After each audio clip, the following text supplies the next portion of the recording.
Why the law of attraction is God?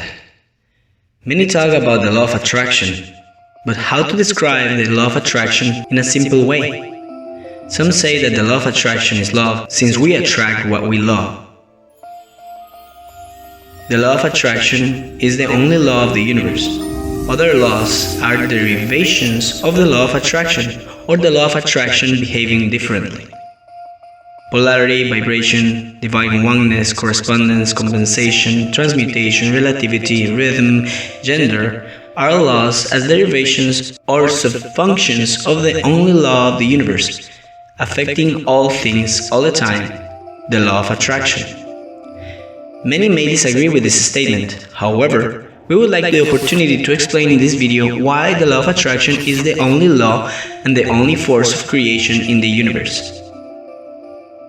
Starting with the core of the atoms, those have protons and neutrons attached by the strong attraction force. Electrons orbit around the core of the atoms because of a force of attraction keeping them circulating around the core, which enables the existence of atoms. In the next level, we have atoms forming bonds with other atoms, keeping them together because of an attraction force in the electromagnetic field, which allows formation of molecules such as our DNA. In the next level, we have gravity as a force of attraction that keeps us on the ground, the planet in orbit around the sun, the moon around the earth, the stars and galaxies in balance and in harmony in a continual cycle of creation.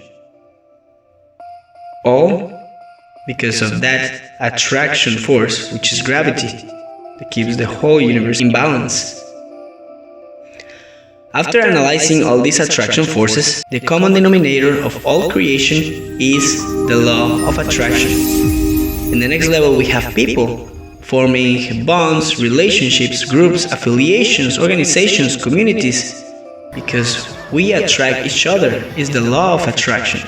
So the law of attraction is present always, and all other laws in the process like polarity, vibration, correspondence, compensation, transmutation, relativity, rhythm, gender, oneness, all those laws being the law of attraction behaving and manifesting itself differently. Yes, the law of attraction is always everywhere, omnipresent, as the only force of creation. In the Bible, in 1 John 4, it says that God is love.